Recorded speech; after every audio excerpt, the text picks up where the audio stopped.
Ecomedios.com. Seguinos en Instagram, @ecomedios.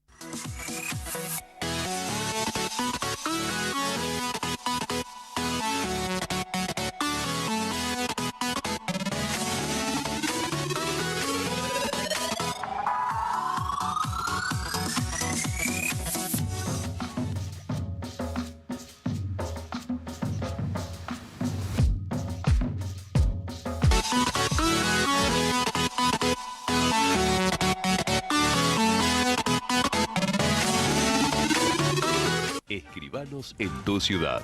Nuestro consejo es prevenir problemas. Colegio de Escribanos de la Ciudad de Buenos Aires. Consejo Federal del Notariado Argentino. El Colegio Profesional Inmobiliario auspicia este programa. Colegio Profesional Inmobiliario, cada vez más profesionales. ¿Conocéis los planes de salud de Andar, la obra social de los viajantes vendedores? Planes para empleados en relación de dependencia, monotributistas y particulares. Solicita un asesor comercial al 0810-345-0184.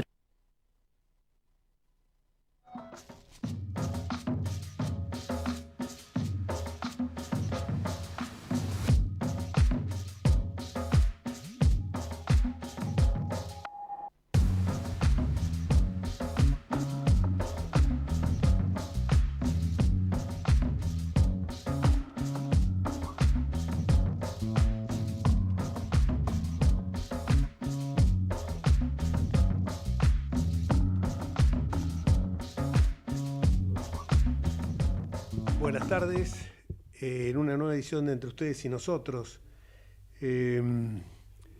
Hoy estamos pasando momentos muy difíciles en Argentina, por cierto, muy difíciles porque nos han colocado al borde del abismo, un gobierno que no resuelve su interna, o mejor dicho, que la pretende resolver, pero teniendo como rehén a 47 millones de argentinos, obligó la renuncia de Martín Guzmán, y realmente hemos visto de que lo que viene ahora es peor, y no me gusta ser apocalíptico. Ayer estaba anoche en un programa de televisión y me criticaron porque me decía si no quiero ser apocalíptico, pero creo que nosotros tenemos que decir la verdad, la realidad, porque si nosotros nos estamos engañando sobre cuáles son nuestros problemas, nunca le vamos a encontrar una solución, lo vamos a procrastinar, y si lo vamos a procrastinar así en el tiempo, nunca los vamos a resolver, sobre todo con un gobierno que está con un empecinado, con un sesgo fuertemente autoritario, empecinado en un esquema de gobierno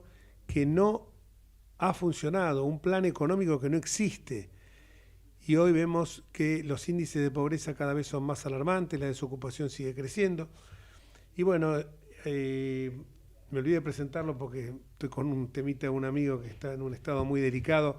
Hoy estamos acá justamente con Luis Sebasco, que ya ha vuelto de su periplo y bueno, y tiene la misma preocupación. Hola, Luis. ¿Qué tal, Jorge? ¿Qué tal? Buenas tardes.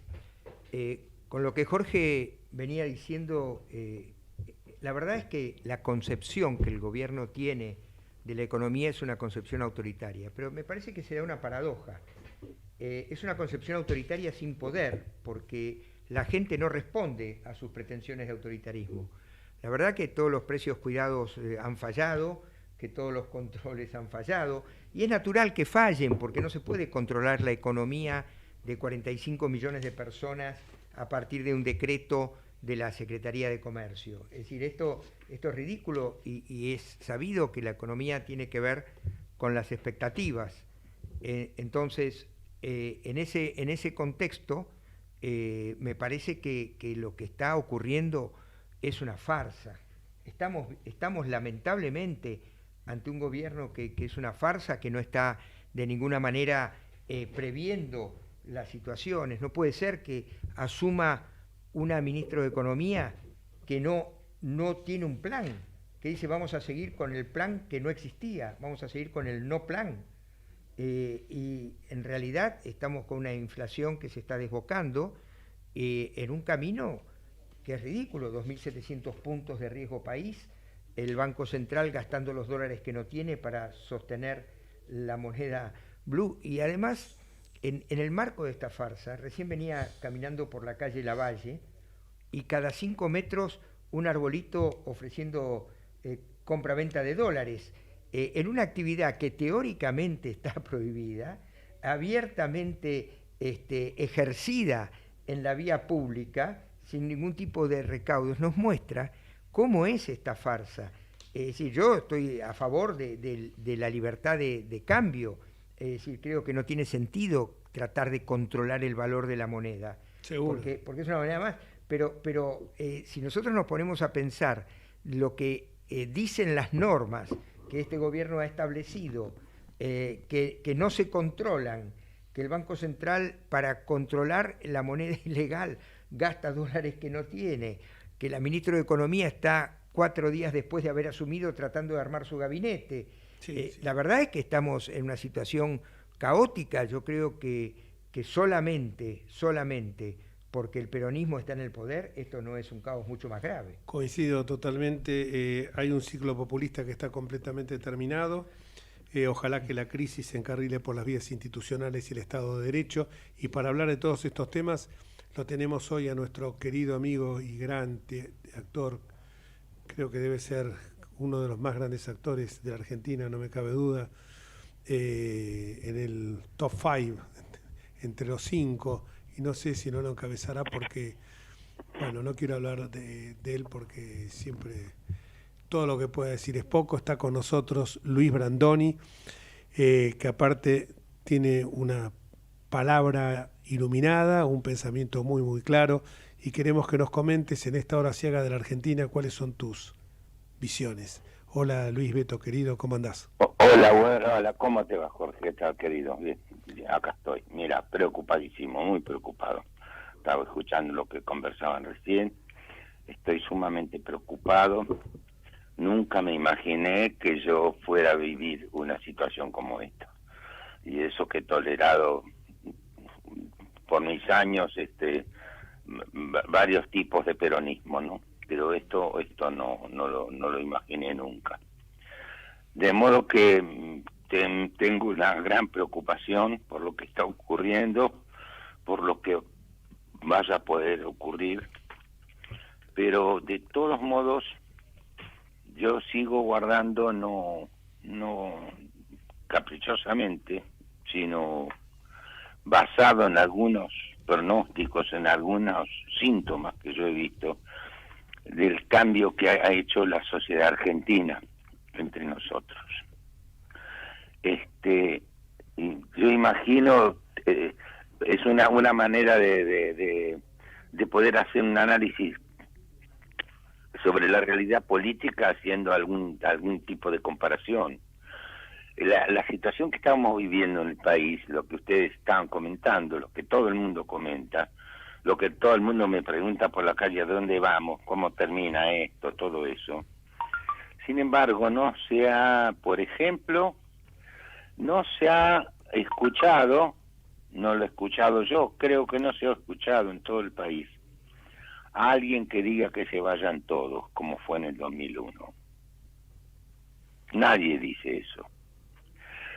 He hecho un poco de memoria y he recordado los saqueos que han sufrido los gobiernos no peronistas, organizados prolijamente por los muchachos de la CGT o sociedades afines, ¿no? No hay violencia. En los 5 banderazos que se hicieron en el 2020, 5, en todo el país no se registró ningún acto de violencia, no se rompió un vidrio, no pasó nada. La sociedad nos está dando una lección de sensatez, de solidez, de aguante, de porque tienen la esperanza de que vamos a poder dar un paso adelante y hacer un cambio importantísimo el año que viene. Yo estoy seguro de eso. Porque además, una de las cosas que significaron para nuestra desgracia, que fue el temor al peronismo de la sociedad argentina. Eso no existe más, porque en el 2020 5 banderazos con con manifestaciones en todo el país, hasta llegar a más de 300 ciudades o pueblos de todo el país, desde Jujuy hasta Ushuaia, es que se perdió el miedo al peronismo. Y efectivamente ya no se le tiene miedo, no se le tiene ni siquiera respeto, que es lo peor. Y la posibilidad y la actitud de la oposición, que me parece que vale la pena que nosotros la distingamos, la señalemos públicamente todas las veces que podamos, cómo es, cuál ha sido, cuál es y cuál será la actitud de la oposición en una situación como esta. No se está aprovechando de esto, no está sacando partido de esto, pero la gente, la sociedad argentina toma nota, porque algo pasó en ese único, y curiosamente y desdichadamente, en un único periodo de un gobierno no peronista que terminó su mandato, fue el del Juntos por el Cambio, después de 91 años que no pudimos. Y esto significa que hay un avance enorme en la sociedad argentina. Esto es lo que yo quiero, lo que me da muchísimas esperanzas. Sí, en realidad ese avance existe, y me parece que también ese avance está marcando un fin de época, ¿no? Llegó un comentario que usted pensaba que su propósito para seguir viviendo era ver desaparecer al peronismo, y en realidad no sé si fue así como lo dijo, pero lo cierto es que para muchos de nosotros que hemos vivido y sufrido distintas variantes y situaciones del peronismo, parecería ser que acá hay un fin de época, porque lo que Yo creo que sí, estoy convencido de que sí. Digamos, por cuanto menos, yo creo que terminó un peronismo insoportable, que ya no se soporta más, que ya es imposible imaginar que pueda ganar una elección. Esto empezando por ahí, ¿no es cierto? De todos modos, digamos, hay una cultura política peronista que sigue siendo la misma. Yo me sigo preguntando si la CGT sigue estando ahí en la calle en Azopardo. Sigue estando ahí. Sí, sigue estando. Lamentablemente... Sigue estando, hay gente. Sí, hay gente. Sí, lo que pasa es que no estamos gobernando ni el radicalismo ni Juntos por el Cambio, entonces siguen estando, pero no hacen nada. Vos hablabas de la oposición responsable. Vos hablabas de la oposición y la oposición responsable. A mí la gente me para a veces por la calle y dice, ¿qué hace la oposición?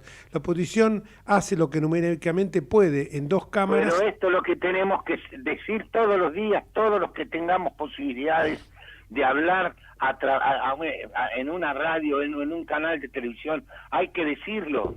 Que hace la oposición, hace lo que debe hacer, no se aprovecha de esta situación para sacar partido en su provecho.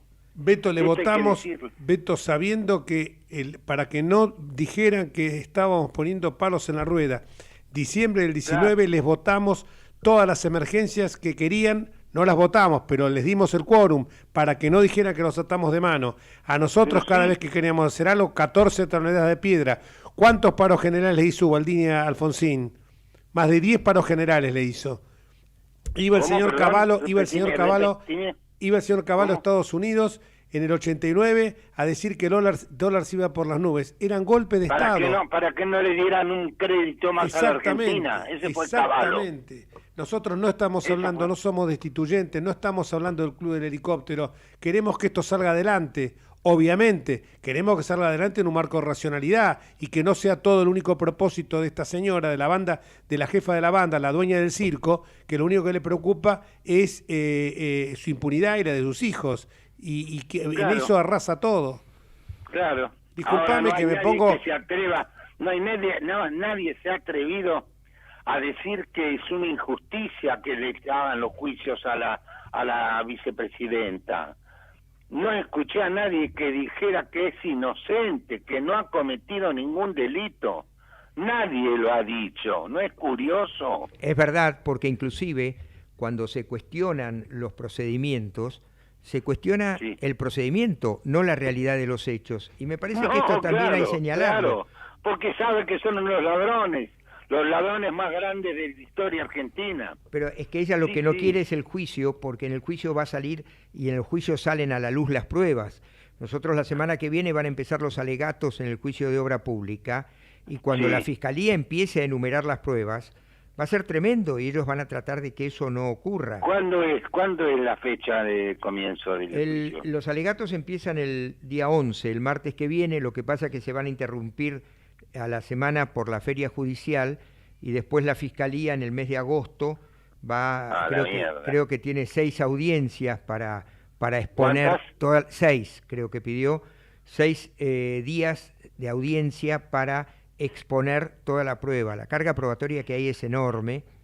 ¿Pero qué quiere decir? Pero el martes 11 empieza esto. El martes 11 tendría que empezar sus alegatos la querella de la UIF, de la Unidad de Información Financiera. ¿Y cuántas jornadas tendrá eso? En realidad yo creo que la semana que viene van a ser 2, Ajá. 2 o 3. En este momento no estoy Ajá. seguro si no están disponiendo ya que Y sean ahí 3 se por semana. interrumpe por la feria. Se interrumpe por la feria y después de la feria continúa la Fiscalía. Lo que no sabemos es si la UIF realmente va a formular acusación o no, porque no nos olvidemos que la Oficina Anticorrupción desistió de esta querella. Sí, esos canallas, cobardes. Y la UIF viene Infames, exactamente infames.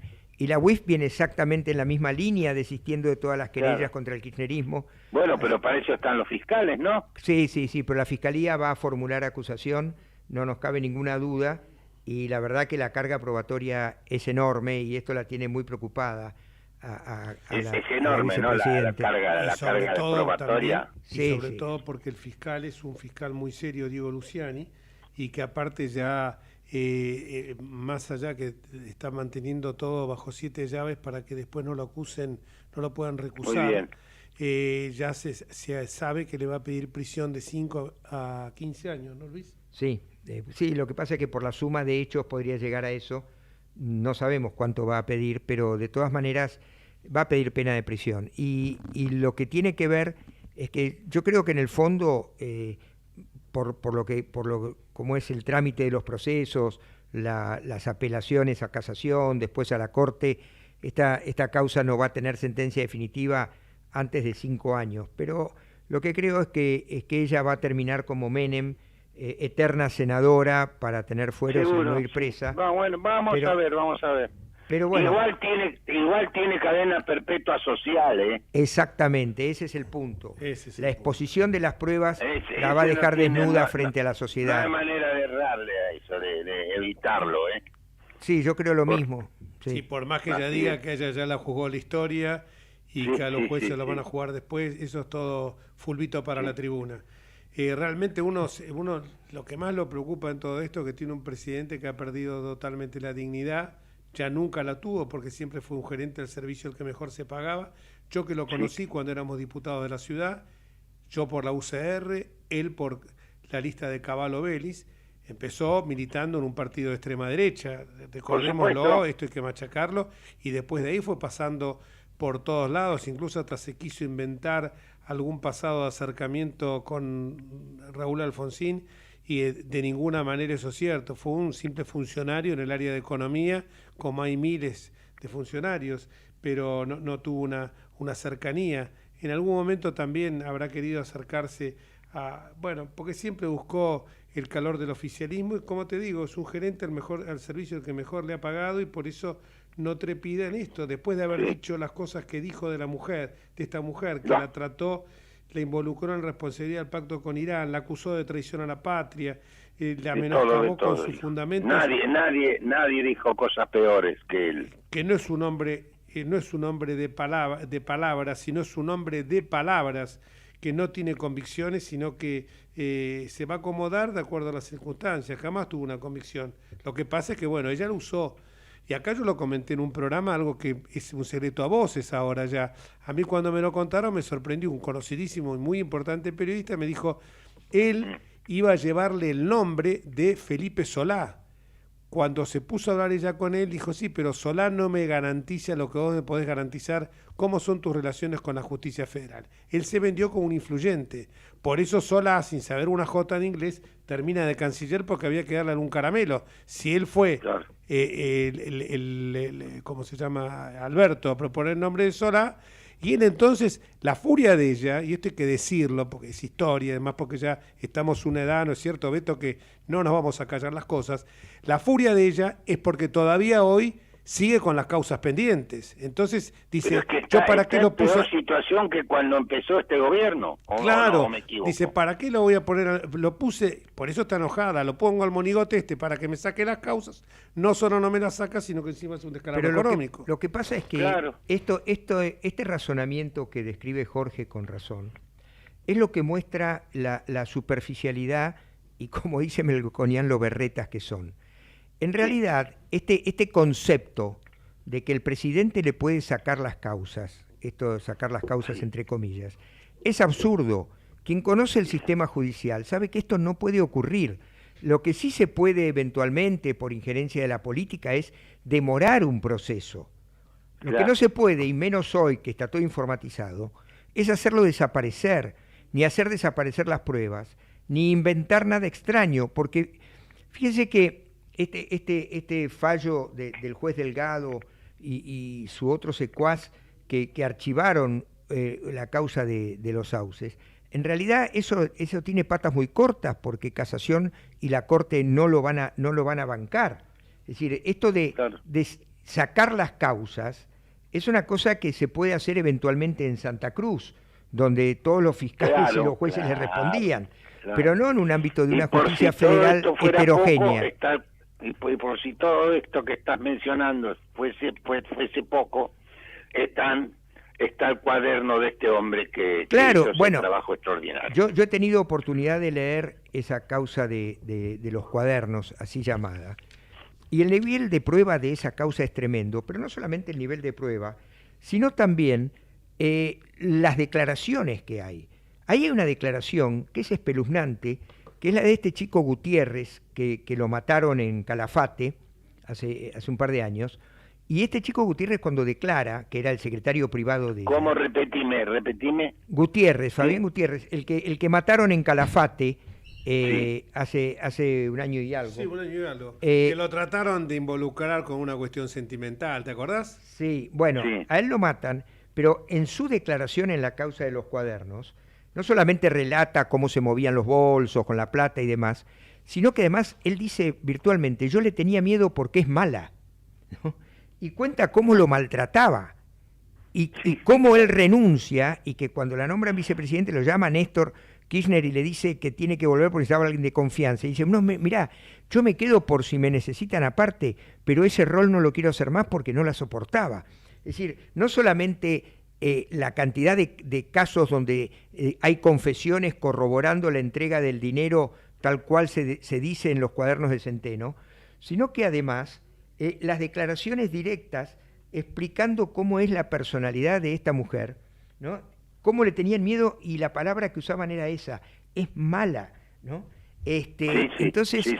Pero, yo lo sé. Pero además el nivel de prueba que hay es enorme, porque el trabajo que hicieron en primer lugar Diego Cabot y en segundo lugar Stornelli con Bonadío fue muy puntilloso, corroborando que lo que decían los cuadernos realmente ocurrió.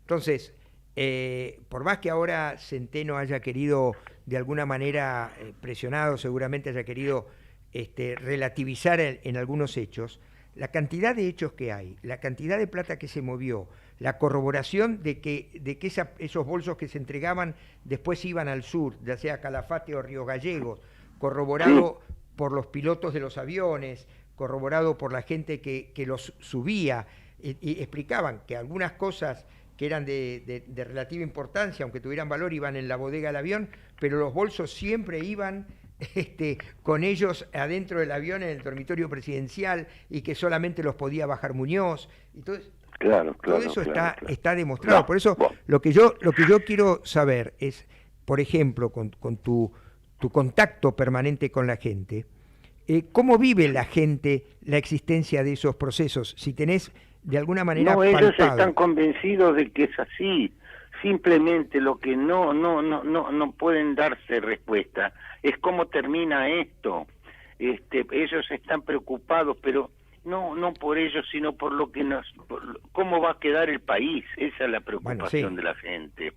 Pero la gente está teniendo una actitud admirable de serenidad, de no echar leña al fuego, de no crispar las cosas. Los únicos que hacen quilombo son los muchachos que quieren más plata para no trabajar. Son las únicas manifestaciones que hay, pero no hay otras manifestaciones. No hay nada que pueda sospecharse algún acto de violencia. No hay. Eso es ejemplar en este momento.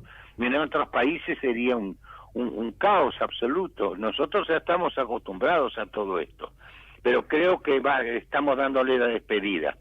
Sí. Esto, muchachos, es que quería decirles. Más allá creo que le estamos dando la despedida. Más allá que el Estado que vos decías es un Estado de una ciudadanía que está tomando conciencia, que el tema no pasa por la canonjía que son los planes de trabajar, sino que pasa por los planes sociales. Pues el plan social es el fracaso más grande de la política social. La gente quiere, porque aparte no le alcanza ni para llegar al día 10. La gente quiere conseguir trabajo. Más allá de esto, hay una decepción, hay como una, yo te diría como una, en la gente como una resignación. Yo creo que habría que por ahí, y ahí esto te lo pido a vos, porque vos sos un referente, no te das una idea, sos un referente increíble de la gente, y cuando hay 3 o 4 faros que la gente mira siempre, que son vos, Campanella y Kovadlov. Yo creo que ustedes, que son referentes, yo creo que habría que movilizar a la gente para que la gente se expresara, como decís vos, en las 5 marchas. De esas 5 marchas, no fueron los partidos políticos, fue la gente, pero la gente busca... La gente, sí, pero la gente, ¿sabés lo que pasa? Una bandera sola. La gente busca el faro ese, la lucecita que puede ser un Brandoni, un Kovadlov, un Campanella, y un audio de un Brandoni tiene una potencia estimulante, inspiradora, que vos no te das una idea. Bueno, vamos a ver si lo intentamos. Vamos a ver. Para mantener a la gente activa, porque la gente siempre dice, y ustedes no van a hacer ninguna marcha, ninguna cosa, pero... Sí, pero es posible que lo hagamos, pero tenemos que consultarlo con la gente de la coalición. Obvio. Tenemos que tener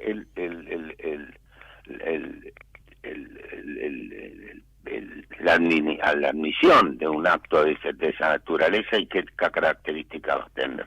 Sí, tiene que ser pacífico para no darles pie a que y hacer lo que pasó de casualidad, pero tiene que repetirse. Decir nosotros no tenemos nada que ver en la organización de esto, como que fue cierto. No tuvieron nada que ver en los 5 banderazos. Los organizó la gente. Como se organizó a la gente para que empiecen las clases, los papás y las mamás. Sí.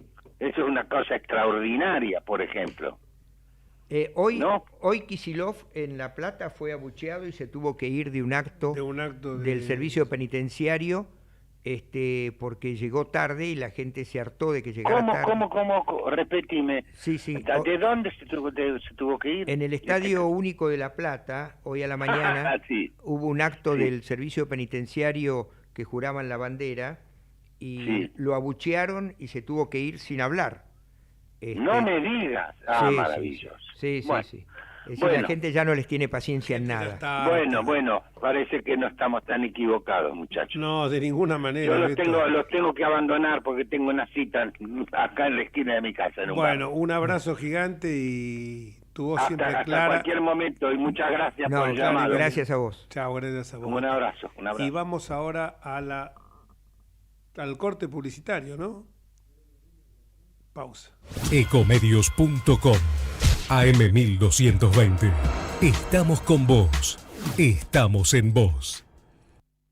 Estamos llenos de historias verticales. Girá tu celular.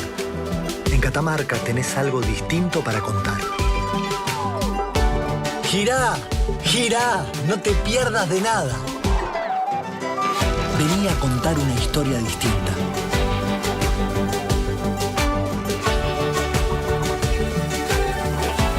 ¿Querés descubrir algo distinto?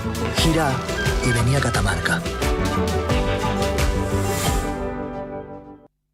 Todo lo que hicimos en la costa lo hicimos porque nos escuchamos y trabajamos en equipo. Vos, que querés vivir en un lugar que te encante, y nosotros que lo estamos haciendo. Y así funciona. Juntos hacemos más y disfrutamos más de la costa. Vivamos Vicente López. La Posada Morada Dos Ventos te espera en Pipa, la mejor playa del nordeste de Brasil. Única por su bahía con delfines. 12 exclusivos departamentos y 3 piscinas circulares en medio de un jardín tropical. Podés venir con cualquiera de las vacunas aplicadas en Argentina. www.moradadosventos.com. Morada Dos Ventos, Pipa, el primer lugar cuando decidas viajar. Informate en ecomedios.com. Seguinos en TikTok, @ecomedios1220.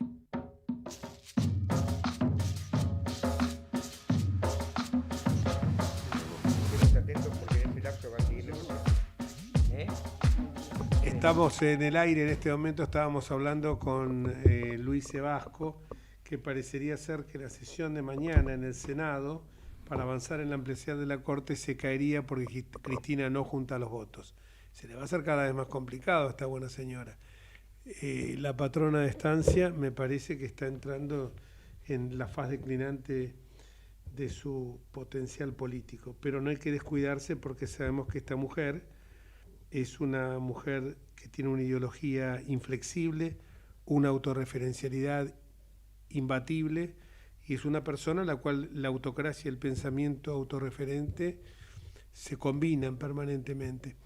Y tenemos ahora para hablar de otro tema, porque la situación económica es realmente dramática, más allá de que mucha gente diga, uy, no, pero hoy el dólar blue bajó, pero el riesgo país, que es el que hay que mirar, está a unos niveles escalofriantes. Y ese riesgo país es el que perjudica la posibilidad de obtener financiamiento externo, pero no solamente a la nación argentina, sino también a las empresas, sino también a lo que estamos viendo en televisión, al faltante de repuestos que hay, el drama que tienen hoy los productores, que algunos de ellos están desarmando cosechadoras, están desarmando tractores para esas piezas, cambiarlas para tener piezas de reposición por los otros tractores o cosechadoras o sembradoras que están que se descomponen. Pero para hablar también del otro tema, del tema brutal, que en alguna vez lo hemos conversado con alguien que es uno de los secretarios de energía del país, que tienen un pequeño foro donde se reúnen permanentemente exsecretarios, que debe ser la única área de que realmente de la economía argentina que está permanentemente trabajando en políticas de Estado más allá de las diferencias políticas que puedan tener. Es quien fuera ministro secretario de Energía durante el gobierno de Cambiemos, y a una persona que es el referente energético también de un gran economista como es Ricardo López Murphy. Lo tenemos en línea, Emilio Apud, y le queremos preguntar, Emilio, con la solvencia que siempre te caracteriza, que nos cuentes cómo está hoy la situación del tema energético, que la verdad que es sumamente preocupante. Buenas tardes, ¿cómo están?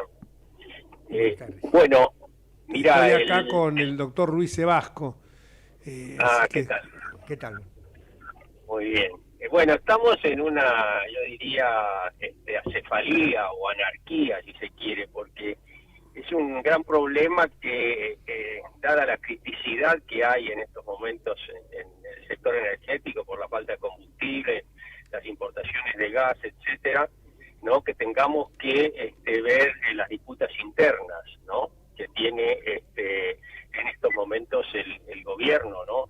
Pero ya se está de alguna manera dirimiendo esa disputa, porque al irse Martín Guzmán, el ala del frente, digamos, del Instituto Patria, ¿no? El kirchnerismo, apoya el sector energético, porque está el secretario de Energía, está el presidente de NARSA, del ENRE, del interventor de RENE, Energas, qué sé yo, todos los organismos organismo, incluso está Basualdo, que es el subsecretario.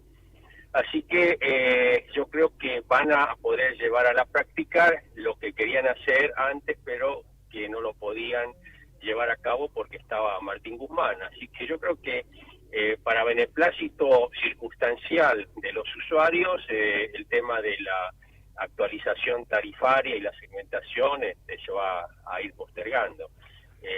¿Por qué digo beneplácito por ahora? Porque las consecuencias de no pagar por la energía lo que cuesta son bastante graves, porque primero va a faltar la energía y segundo, los subsidios se cubren con emisión, o sea que incentivan la inflación que ya está alta, ¿no?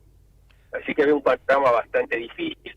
En estos momentos no están importando las cantidades de gas natural licuado que hacen falta en estas épocas del año porque los precios están altos y no tienen los dólares. Entonces la variable de ajuste es la industria, el sector productivo, al que le van a limitar el abastecimiento de gas natural. Así que el panorama es bastante malo y lamentablemente están reiterando prácticas que llevaron al colapso del sector energético después de 3 periodos presidenciales del kirchnerismo, ¿no, Jorge? Ahora, una pregunta. Más allá de la cuestión de las tarifas y el populismo que se hace con las tarifas, hay algo que es bastante preocupante y que no tiene una explicación racional. El ingeniero Antonio Prosnato, cuando renunció en su tarea de llevar adelante la construcción del gasoducto, en realidad él renuncia porque le estaban trabando absolutamente todo desde el área kirchnerista de la Secretaría de Energía, y no salía absolutamente nada de lo que se necesitaba para continuar con la construcción del gasoducto. Entonces, hay algo que no tiene una explicación racional, porque más allá del subsidio a las tarifas, el tema de poner en funcionamiento un gasoducto que puede dar 5.000 millones de dólares de rédito al país mínimamente por año, que puede darnos de nuevo el abastecimiento de gas, etcétera, es lo que no tiene lógica. Yo puedo entender desde la lógica populista el pretender que se pague de otra manera y con otros fondos el subsidio para que la gente no pague la energía. No estoy de acuerdo, me parece un disparate, me parece injusto además, pero lo puedo entender desde la lógica populista. Lo que no llego a entender es el motivo por el cual se boicotea la construcción de ese gasoducto estando el gas ahí para ser explotado. Sí, hay mucho de ineptitud, Jorge.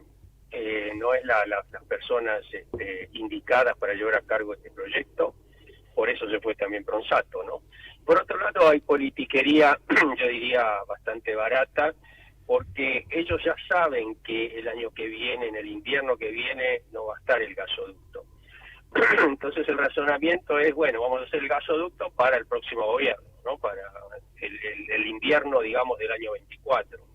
Entonces no se preocupan mucho por acelerar y sí en tratar de dirimir entre ellos, ¿no?, espacios de poder. Porque este proyecto por un decreto se lo responsabiliza a ENARSA, que ahora se llama Energía Argentina y había sido IASA, etcétera, que está en manos de Jerez, que es un muchacho de la Cámpora, para que haga toda la ingeniería, el seguimiento, la contratación. Pero son múltiples contratos, múltiples permisos, que hacen falta una coordinación de gente que tiene experiencia en esto. Por ejemplo, el estudio de impacto ambiental, cada provincia tiene su legislación, ¿no?, para el estudio de impacto ambiental, y hay 4 provincias por las que va a atravesar el gasoducto. Segundo, hay temas de servidumbre de paso. El gasoducto pasa por propiedades privadas, por campos privados, y bueno, hay una ley de servidumbre, como la conoces bien, que todavía no está del todo aclarado. Hay provisiones, cada 30, 40 kilómetros en este tipo de gasoductos hay que poner válvulas para operación, para seguridad, etcétera, y no en el mercado internacional. Es decir, un montón de cosas que hace falta un gerenciamiento de proyectos con gente idónea, no con que responden a cuestiones de espacios políticos y de favores que tienen que hacer dentro de su espacio político. Por eso, a mí me parece que es de difícil explicación el razonamiento tuyo. Se debe preguntar toda la gente, pero yo creo gente incapaz y por otro lado gente que ya no está apurada, porque con esa mezquindad de siempre de muchos políticos, sobre todo los kirchneristas, piensan, ¿para qué vamos a andar apurando las cosas si los beneficios se los va a llevar el próximo gobierno? Qué miopía, bueno, el populismo siempre decíamos que entierra en el altar del presente el futuro de las generaciones venideras. La pregunta que te hago es esta: ¿qué expectativas podemos tener? Yo diría que nulas, pero quiero que, recién hablábamos con Beto Brandoni y a ver si podíamos buscar algo que sea algún aliciente, alguna esperanza para la gente que hoy está totalmente decepcionada, resignada ya a su suerte. Pero ¿qué futuro nos puede esperar si el área energética la van a seguir manejando como lo llaman a los Federicos? Sí, por suerte faltan 17 meses, ¿no? Y bueno, lo que hay que hacer primero, explicarle a la oposición, explicarle a la gente cuál es la realidad, ¿no? Que no se puede vivir en una ficción de pagar la energía a un 20% de lo que cuesta. Yo directamente a la falta de energía. Por otro lado, hay que rápidamente poner competitivos los productos de vaca muerta, sobre todo el gas, a través del gas natural licuado. En estos momentos hay una oportunidad única que es que han explotado los mercados para el gas por una cuestión ambiental. ¿Sabes qué? Todos los compromisos que hay por el calentamiento global hacen que en la transición el gas natural sea el elemento, el combustible que más va a utilizar, porque está el carbón, que emite mucho, el doble de anhídrido carbónico que el gas. Por otro lado, se ha sensibilizado mucho desde el punto de vista geopolítico y además de abastecimiento la invasión rusa a Ucrania. Europa quiere desesperadamente dejar de depender de Rusia. Entonces están buscando proveedores confiables de Occidente. Nosotros somos de Occidente, pero no somos confiables. Entonces lo que hay que hacer es tratar de que nos vuelvan a creer, que vuelvan a pensar que pertenecemos a Occidente, que somos un país democrático, republicano, capitalista, etcétera, ¿no? Para que las inversiones vengan acá, porque tenemos el segundo recurso de gas, que como te dije, es el elemento más codiciado energético en esta transición hasta lo que se llama net zero o fin de la combustión de hidrocarburos, que puede ser dentro de 30 o 40 años. Entonces, nosotros estamos acostumbrados a la coyuntura, al día a día, ¿no? Tenemos que salir de eso. Cambiemos, que probablemente sea el próximo gobierno, bueno, ya tiene que ir pensando cómo despejar todos los aspectos legales, los aspectos macroeconómicos, etcétera, que hoy hacen imposible inversiones en la Argentina.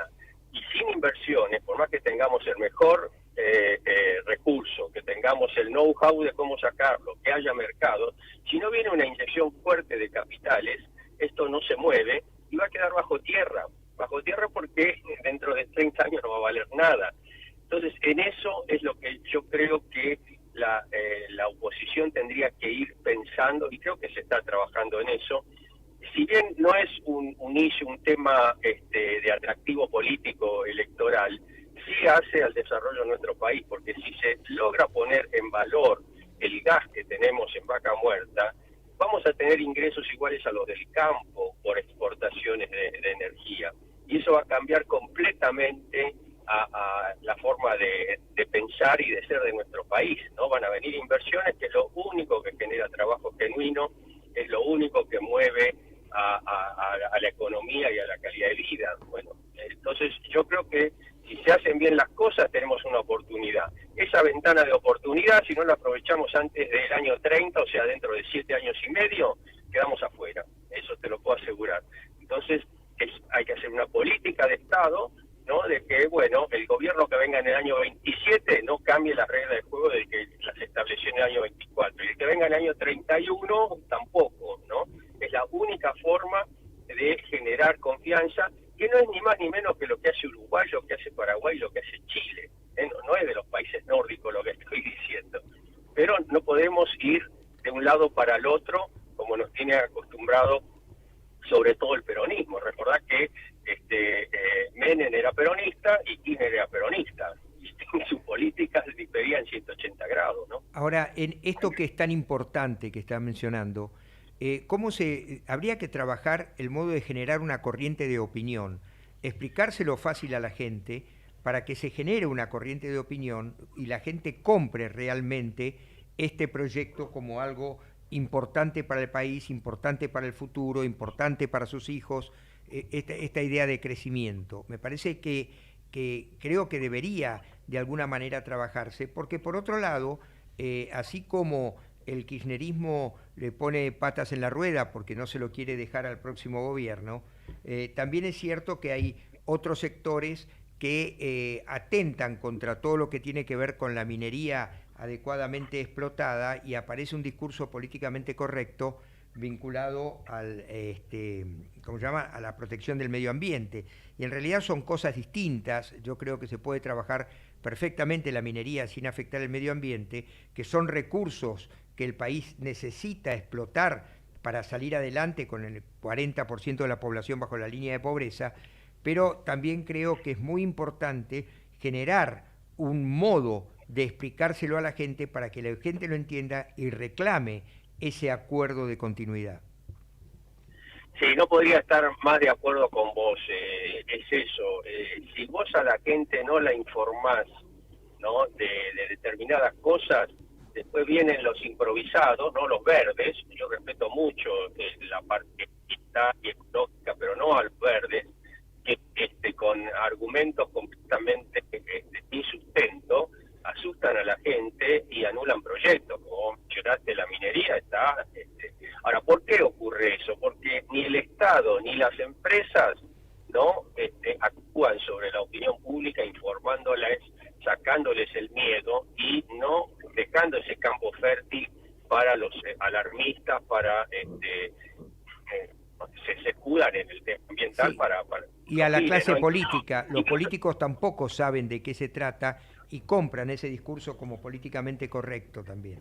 Lo que pasa, Jorge, es que a muchos políticos no les interesa lo que digamos, la parte racional, ¿no?, de un pensamiento. Les interesa más la parte emotiva, la parte que genera títulos y esas cosas. O sea, estamos muy imbuidos en problemas plastistas, y eso que tiene que empezar a cambiar en la mentalidad de nuestra dirigencia política. Es importante la coyuntura, ¿no?, el precio del supermercado, la góndola, los precios fijos, lo que sea, pero hay que pensar un poquito más allá, porque precisamente por pensar en el día a día, y bueno, el futuro nos pasa por encima. Entonces, yo es que estoy hablando contigo, pero cualquier medio que me consulta, trato de aportar mi granito de arena. Mucha gente no le gusta lo que digo, bueno, fenómeno, pero algo le puede dar, ¿no?, cuando venga otro agorero y le diga una barrabasada. Entonces, seguro. Coincido plenamente con vos de que la política, los políticos tendrían que pensar un poquito más allá del día a día, ¿no? Como dice Ricardo, sobre este tema, nuestro común amigo Ricardo López Murphy, sobre este tema habría que construir una narrativa, vos lo estás haciendo, pero que se expandiera más, porque es cierto, yo muchas veces cuando era diputado veía en la Cámara que cuando se trataba el tema verde era como que políticamente incorrecto todo, la huella de carbono, me acuerdo todo, era políticamente incorrecto esto porque entendían que cualquier atentado contra el medio ambiente era insustentable. Yo digo, hay poblaciones enteras que viven de la minería, tiene que haber una minería, y la hay. Martín Dedeu, que fue presidente de la Cámara Argentina de Minería, muy amigo mío, me decía, hay una minería sustentable y nosotros estamos trabajando en eso. Pero claro, se aparecen estos grupos, como por ejemplo Pino Solanas, que se había embanderado en una cuestión que, bueno, es feo hablar de una persona que ha fallecido, pero después uno se enteró de que los fines no eran tan claros como los que le estaban enarbolando. Bueno, Pino Solanas no, Solanas no era un buen ejemplo para estas cosas, ¿no? Por eso te digo, porque... A mí me parece que en minería, sobre todo, yo lo conozco a Martín de Ter, y a veces una falta, una audición de las empresas para explicar que si se respetan todas las cuestiones, todas las reglas ambientales, no hay ningún peligro. Y otra cosa que hay que avisarle a la gente, explicarle a la gente, sobre todo el lugar donde se producen estas explotaciones, cuál va a ser el beneficio concreto para ellos. Porque lo cierto es que esa gente, yo una vez estuve ahí en Famaillá, qué sé yo, la gente en la calle, y me dice, escúcheme, a mí que me interesa esto, si lo único que veo son camiones de ruedas de 2 metros de diámetro que me pasan delante de casa y me llenan de tierra.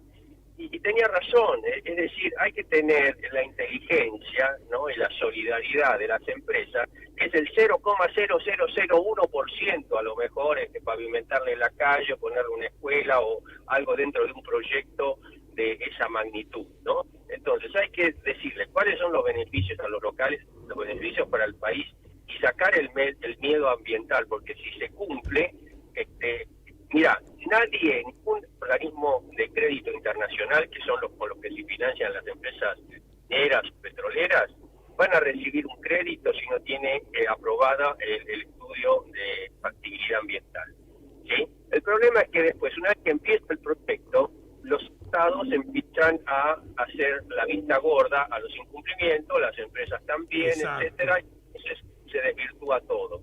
Pero es pan para hoy, hambre para mañana. Las empresas, mira, en Australia se respeta mucho el medio ambiente, en Canadá también, y hay empresas de minería y funcionan y la gente no se queja. ¿Por qué? Porque cumplen al pie de la letra lo que se especifica en los proyectos sobre el tema ambiental, sobre el tema del desarrollo social, etcétera. Lo que pasa es que acá, bueno, no hay continuidad y no hay una supervisión, no hay un enforcement. Cuando vos sacás una ley o querés imponer algo, necesitas la organización para hacer cumplir esa ley o esa disposición.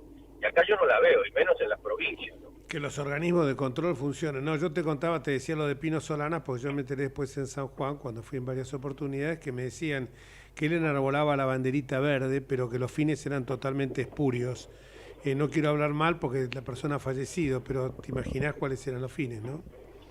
Sí, no, yo lo conocía bien y por eso no, al aire y de una persona que falleció no quiero hablar. No, pero no queda bien, pero las cosas hay que decirlas, porque si no, a veces más de uno me decía no, porque Pino decía, yo digo, pero muchachos, yo conozco las dos caras de la moneda, por favor. No era auténtico y no estaba convencido de lo que decía. Exactamente. Muchísimas gracias, Emilio, y esperemos transitar estos 17 meses en paz. Va a ser duro, es muy duro. Te vamos a volver a llamar porque el tema es siempre acuciante. Un gusto haberte acompañado y bueno, contar conmigo, un abrazo. Gracias, Emilio. Buenas tardes. Y seguimos. Porque yo miro siempre a mi amigo Gerardo, que me indica con caras estrafalarias lo que tengo que hacer, gestos ampulosos.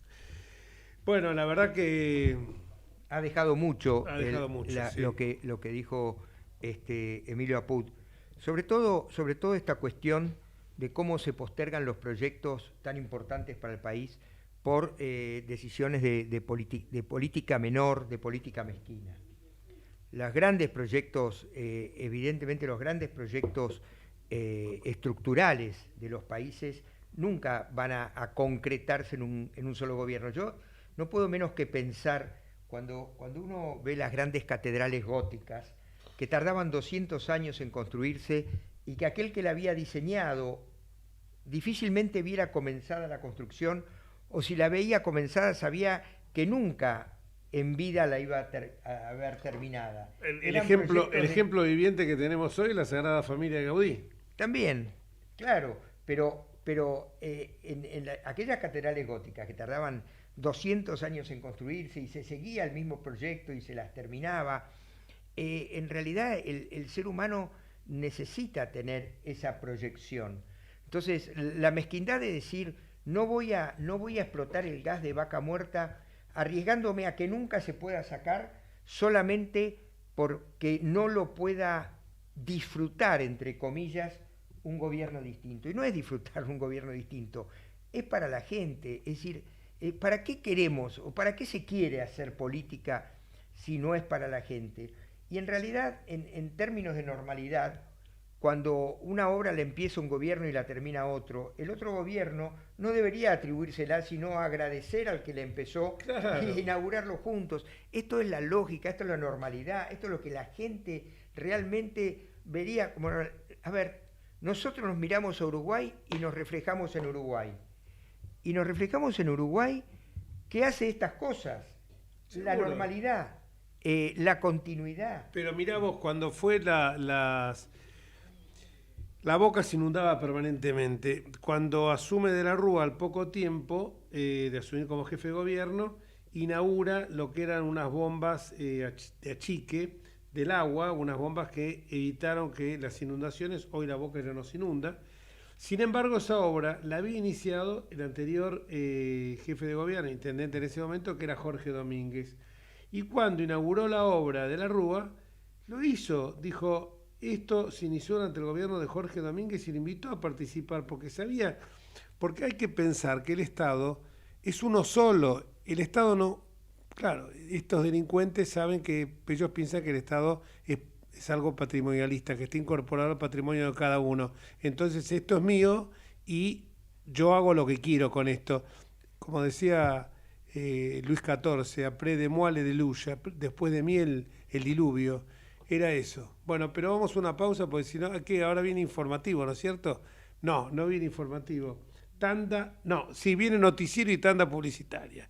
Es informativo y noticiero es lo mismo. Discúlpeme, señor Gerardo, pero es así. Vamos a la... Desde Buenos Aires, transmite LRI 224, AM 1220, Ecomedios.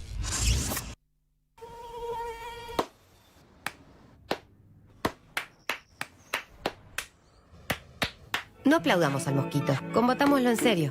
Para combatir el dengue, el zika y el chikungunya, evitemos que los mosquitos piquen y se reproduzcan. Usemos repelentes, coloquemos tules en la cuna de los bebés y demos vuelta a contenedores para que no se acumule el agua. Si tenés fiebre alta, dolor de cabeza y dolor muscular, no te automediques y acudí al médico. Encontrá más información en argentina.gov.ar. Argentina Unida, Ministerio de Salud, Argentina Presidencia. Informate en ecomedios.com. Seguinos en Twitter, @ecomedios1220.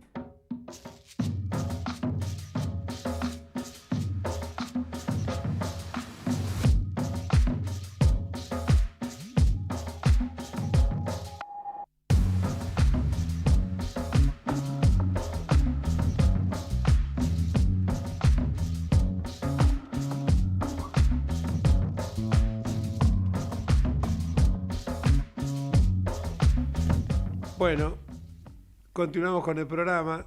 Como esto va en streaming y en audio, el director de cámara, productor, no sé, todo junto, nos dice la postura actoral que tenemos que tener, me parece muy bien. Y vamos a seguir hablando de este tema. La verdad que el doctor Luis Jorge Sebasco, para los que bastante conocidos, es un destacado abogado penalista, fue juez nacional, fue fiscal general de la Ciudad de Buenos Aires, hizo realmente una acción muy buena con la implementación de un sistema, por supuesto novedoso, porque la Constitución era del 96, ya Vinitio había definido que el sistema era acusatorio, pero hoy me sorprendió con los conocimientos energéticos que tiene. Así que desde que se acogió al retiro, desde que se jubiló, muy joven, por cierto, porque se jubiló cuando correspondía, pero tiene muchas inquietudes. Me sorprendió con todo lo que habló de energía, y creo que lo sorprendió también a PUD. Así que te felicito. Estábamos diciendo, me dice, ¿cómo te sorprendí? Bueno, vamos a... ¿Sabés si me permitís, Jorge? Sí. Quería hacer un comentario porque, volviendo a lo que hablábamos con Brandoni, la verdad es que uno no puede, en este contexto de este gobierno este no gobierno, los que tenemos ya varios años, no podemos menos que recordar el gobierno de Isabel Perón. La verdad es que Isabel Perón fue elegida por Perón como vicepresidente de la República porque eso le permitió a él no definirse entre los distintos sectores del peronismo. Ahí estaba la izquierda, la derecha, el sindicalismo, si el peronismo era un conglomerado de sectores que no se podían ver entre ellos, cuando debe definir la fórmula presidencial, es decir, si elegía alguno de uno de los sectores, iba a demostrar una preferencia que él no quería mostrar y la elige a Isabel Perón. Isabel Perón, María Estela Martínez de Perón, en realidad no carecía absolutamente de preparación para el ejercicio del cargo, y cuando por el fallecimiento de Perón, que hace poco se cumplió el aniversario, 48 años, en realidad queda a cargo de la presidencia, y la verdad que carecía absolutamente de preparación. Pero debo decir algo que me parece importante. No tenía la tara que tiene nuestro presidente, y disculpen que lo diga de esta manera, porque en definitiva, mal que mal, tenía una línea, la respetaba. Por supuesto que terminó mal el gobierno, como iba a terminar en un contexto de violencia desatada como la que ocurría en los años 70, con un sector de montoneros que había vuelto a la clandestinidad, con el ERP en la clandestinidad, en un contexto donde América Latina estaba involucrada en la Guerra Fría, donde había intereses internacionales mezclados. Era un contexto quizás muchísimo más complejo que el actual, y obviamente esa situación terminó económicamente en el Rodrigazo,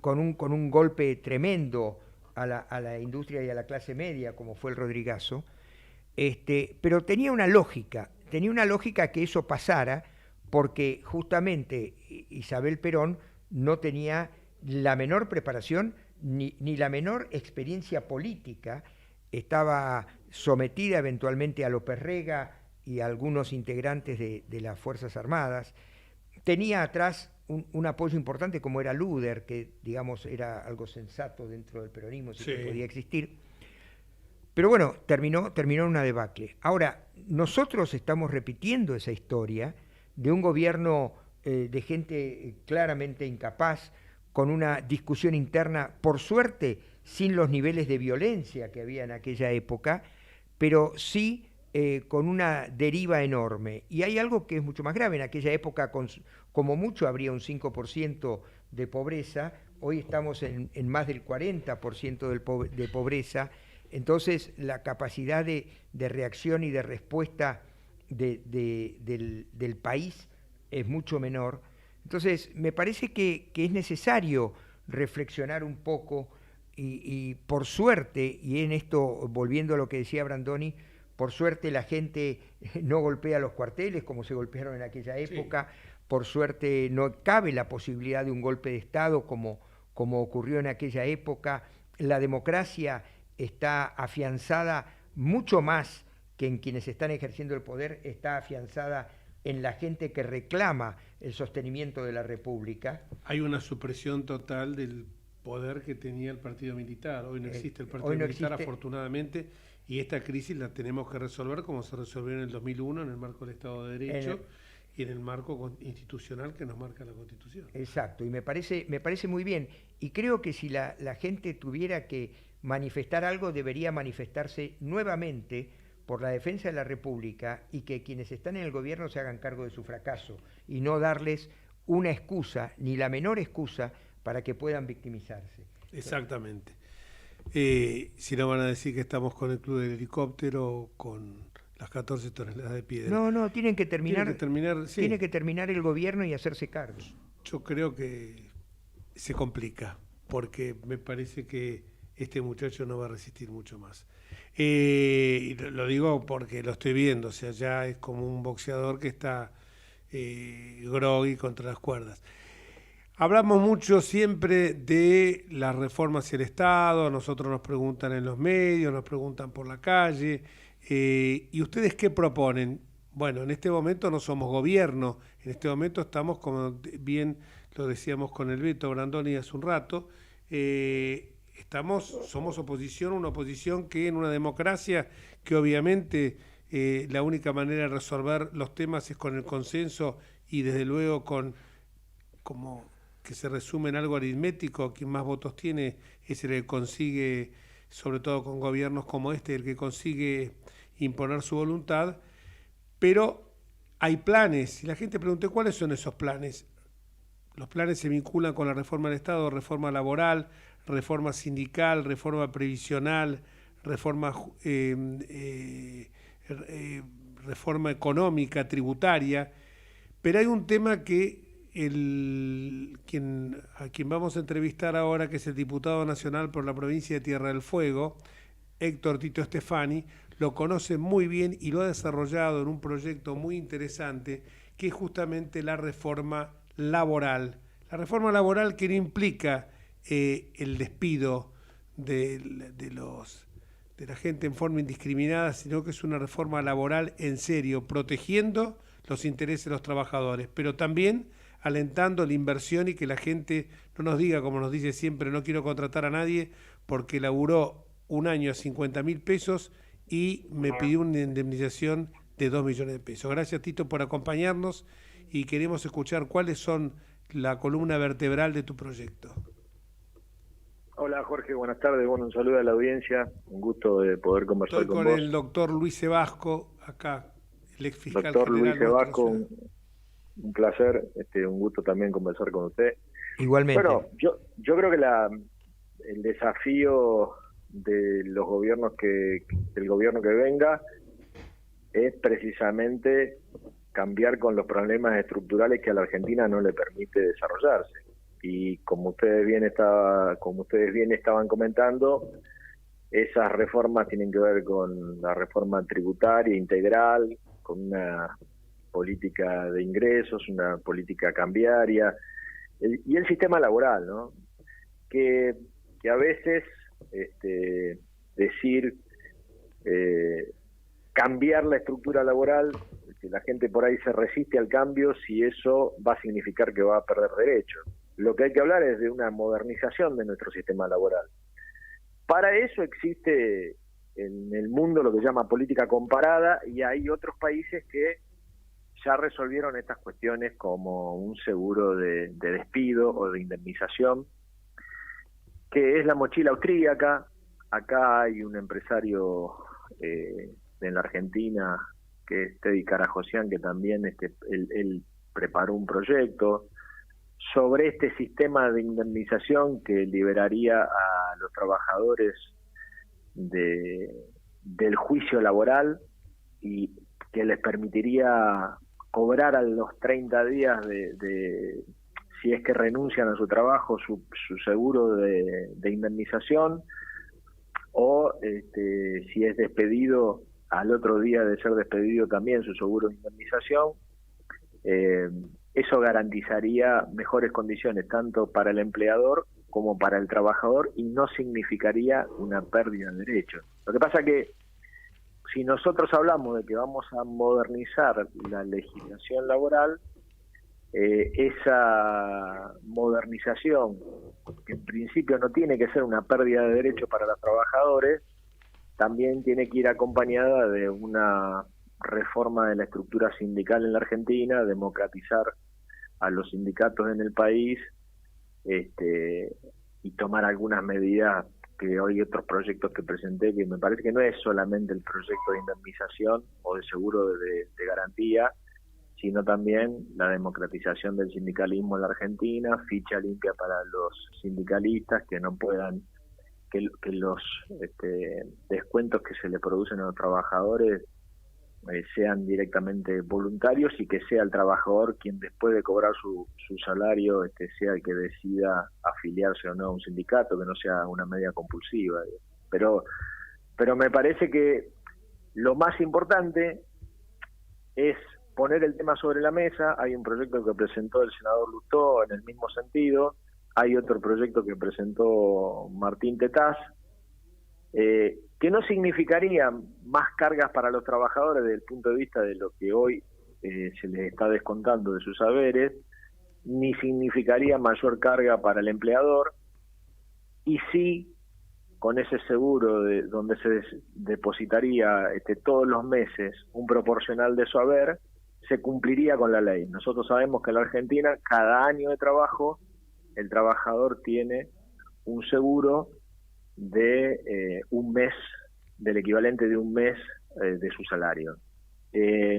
Si alguien no lo despidía nunca y trabajara 20 años en diferentes empresas y no hace uso, bueno, es un adicional a su jubilación, cobraría esos 20 sueldos o el equivalente a los 20 salarios al final del periodo, y es algo que es un depósito que él no lo pierde, digo, por más que haya trabajado no los 3 meses o no haya cumplido un año de trabajo, es un proporcional que va a una cuenta de una caja de ahorro que el trabajador no la pierde. Siempre hay un vínculo entre lo que él trabajó y la parte proporcional que le descontaron. ¿Sería semejante al fondo de desempleo que tiene hoy la UOCRA, la Unión Obrera de Construcción?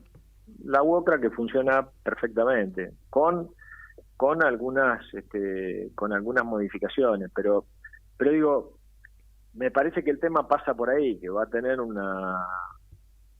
si vos me decís si el trabajador pierde derechos, yo te digo que no. Si vos me decís si el trabajador gana derechos, te digo que sí. Precisamente por esto de que se acumula, se hereda. Si un trabajador tiene 15 años y tiene la desgracia de fallecer en un accidente o fallecer por una cuestión natural, es hereditario. O sea que tu aporte está en una caja de ahorro y vos en algún momento lo vas a disponer. Lo vas a disponer vos o lo va a disponer un familiar. Te vuelvo a repetir, hay países en el mundo que ya lo están aplicando con éxito, y Austria, y por ejemplo. Sí, exactamente. La mochila austríaco es uno de los países que más más experiencia tiene. Ahora, yo creo que hay una industria alrededor del juicio laboral en Argentina. Yo tengo casos en Tierra del Fuego de trabajadores de 2 años de una electrónica que nunca cobraron su indemnización. Sí, está el juicio y que por ahí en algún momento va a salir, pero no se sabe cuándo, y hay muchos trabajadores que no lo cobran nunca. Te voy a contar algo. Hace poco tuvimos una charla con un grupo de políticos, tuvimos una charla con Raúl Timerman. Raúl Timerman es un economista y encuestador de fuerte orientación kirchnerista. Sin embargo, había hecho, está siempre, no sé si será de fuerte orientación kirchnerista, pero está siempre en el canal oficial C5N. Y ahí hizo en este simposio, en esta reunión que tuvimos, nos hizo un comentario, estaba analizando encuestas y dice que el 75% de la gente está de acuerdo con una reforma laboral. Reforma laboral que va a partir del teletrabajo, a partir de las nuevas modalidades laborales. Pero dice que incluso muchos sindicatos que él ha hablado no se oponen a esto. Y me dice, pero tiene que tener cuidado con algo. Los dos que estamos acá en el estudio somos abogados, claro. Tiene que tener en cuenta algo. Acá hay un padre y un hijo que van a hacer lo indecible para que jamás se elimine la doble indemnización, que es el estudio Recalde, padre e hijo. Y atrás de ello todos los abogados laboralistas. Me enganché de lo que vos dijiste en la industria del juicio, porque es justamente eso. No me cabe ninguna duda, porque lo he vivido, y lo he vivido hace muy pocos días con un caso que me tocó, que logré bajar de alguien que había cobrado, por eso lo insisto tanto, 50.000 pesos por mes, trabajó un año, 2,5 millones, lo pude arreglar en 1.700.000, pero 2,5 millones, y la persona, mi cliente, estaba horrorizado, porque me dice, ¿cómo voy a pagar semejante barbaridad? Y bueno, pero la liquidación estaba ajustada a derecho, por eso ahí puede haber una gran contra, vos decís lo de la industria del juicio, que sea esto. Sí, si me permitís, hay otra cosa que me parece importante analizar, en esto. Yo creo que otra de las virtudes de ese proyecto es que generaría un mercado de capitales. Pero hay algo que es muy complejo, porque está incorporado el sistema como que lo puso Perón, que no lo puso, y demás, de protección del empleado y del obrero, y está muy incorporado al sentido común de la gente, y que lo voy a mostrar con un ejemplo distinto. Todos mis amigos hiperliberales en algún momento me pidieron que colocara a sus hijos en el Poder Judicial, porque en realidad nosotros vivimos tantos años de una estructura económica socialista que la gente tiene miedo de avanzar avanzar en esos cambios. A mí me parece fantástico el proyecto, pero creo que hay que explicarlo muy bien. ¿Por qué? Porque no solamente van a sentir tambalear su beta los abogados que se dedican a la industria del juicio, sino también los sindicalistas. Y yo creo que uno de los caminos debería ser que el sindicalismo compre el proyecto y lo venda, para evitar el enfrentamiento. Porque el enfrentamiento, si no, fracasó en la época de Alfonsín, cuando se quiso hacer la reforma sindical, y nos podemos enfrentar de nuevo con 14 toneladas de piedras en la plaza de los Congresos. Me parece que es muy importante entonces que ese proyecto sea adecuadamente explicado y que la gente realmente lo compre como una ventaja, porque en el sentido común de la gente está que su protección está en las leyes laborales atribuidas precisamente al peronismo. Bueno, estoy totalmente de acuerdo con eso. De hecho, es un proyecto que yo presenté en Tierra del Fuego, en Las PASO. Yo soy reelegido diputado, pero me costó muchísimo explicarlo, y me costó mucho hacerle entender que era un beneficio. Quizás los que más entendían que era un beneficio eran los que trabajaban en la actividad privada. Los que no lo entendían eran los que trabajaban de alguna manera en empresas que estaban vinculadas al Estado. Ahora, fíjate vos que en la Argentina cualquier emprendedor o cualquier micropyme trabaja con su familia, sí, porque es casi imposible contratar un empleado, porque si el empleado te sale bueno, no hay ningún problema, pero si el empleado empieza a ver cómo le saca ventaja a la legislación que hoy tiene, es probable que te trabaje 2 meses y vos tengas que pagar como si trabajó mucho tiempo, tengas que pagar cifras como las que acaba de decir Jorge. Entonces, por supuesto que los cambios que necesita la Argentina son estructurales, por supuesto que hoy hay otra madurez en la sociedad.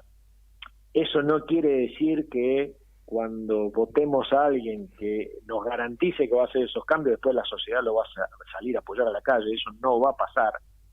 Lo que sí va a pasar es que si vos... tampoco creo en que el sindicalismo sea todo malo. Yo creo que hay una parte del sindicalismo en la Argentina que quiere hacer las cosas bien. Yo creo que el sindicalismo es muy necesario. Creo que hay sindicalistas de peso y de fuste y de valor, como también hay sindicalistas mafiosos multimillonarios que representan a trabajadores ricos. Digo, hay que tomar las decisiones para cambiar las reglas de juego. Yo digo, el argentino es un tipo fantástico. Mirá, vos vas a cualquier parte del mundo y el argentino es un tipo que se va a adaptar, que va a trabajar, que se va a arreglar con lo que le das y va a funcionar.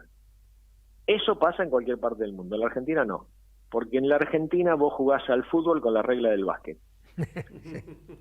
Cuando vos en Argentina juegues al fútbol con la regla del fútbol, entonces en la Argentina, ¿qué hay que hacer? Hay que cambiar la regla. Y las reglas tenemos que respetar todo. Va a ser un cambio y vas a tener 12 toneladas de piedra, las vas a tener. Lo que sí vas a cambiar de una vez por todas unas reglas de juego que hoy solamente le facilitan la vida a los que no quieren hacer las cosas bien. Sí, coincido que el cambio es absolutamente necesario, pero hay que estar preparado para afrontar esos datos de la realidad.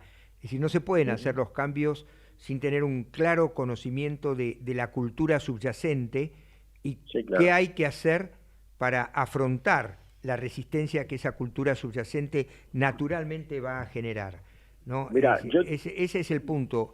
si me permitís, hay un dato desde dónde digo esto.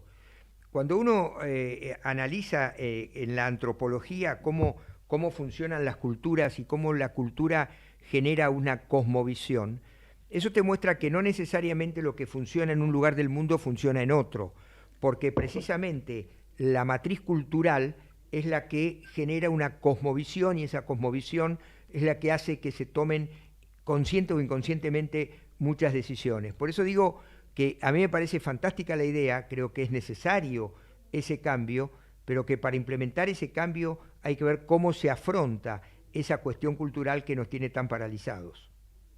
Totalmente de acuerdo. Totalmente. Mira, yo he presentado algunos otros proyectos de ley. Yo te quiero contar, no sé si ustedes tienen 5 o 7 minutos para que les cuente. Todo lo que quieras, Tito. Bueno, la Argentina termina la Segunda Guerra Mundial. Primero que todos los que estamos acá hablando somos gente de más de 50, ¿no? Sí, más de 60. Unos cuantos más. Bueno. A ustedes. Cuando termina la Segunda Guerra Mundial, Argentina, por una circunstancia, se queda con la tercera flota naval mercante de buques. Sí. Nosotros vivimos en el 8º país del mundo en tamaño. Tenemos 5.000 kilómetros de litoral marítimo, 4.000 kilómetros fluviales que vinculan a 5 países y no tenemos barcos. Teníamos, después de la Segunda Guerra Mundial, la tercera flota naval mercante. En el año 59, Frondizi fundó ELMA, Empresa y Líneas Marítimas Argentinas. Transportábamos carga a todos los países del mundo. ¿Qué nos pasó? Teníamos astillero, construíamos barcos, tenemos la Escuela Nacional de Náutica Manuel Belgrano, teníamos profesionales de primera línea. ¿Qué nos pasó? Nos pasó que los barcos, vos sabés que son gemelos, se fabrican por un diseño de ingeniería para consumir menos combustible y para transportar más carga. Bueno, lo que nos pasó es que nuestros barcos iban tripulados casi con el doble de gente. El último barco que construimos en la Argentina fue el portacontenedores Isla Gran Malvina.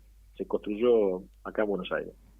¿Qué año? Ese barco, en la década del 80, 1980, en ese barco, en cualquier país del mundo, era tripulado por 20 personas. En la Argentina era tripulado por 40. Claro. ¿Entendés? Entonces, es importante hacerle frente a una cultura, con una contracultura.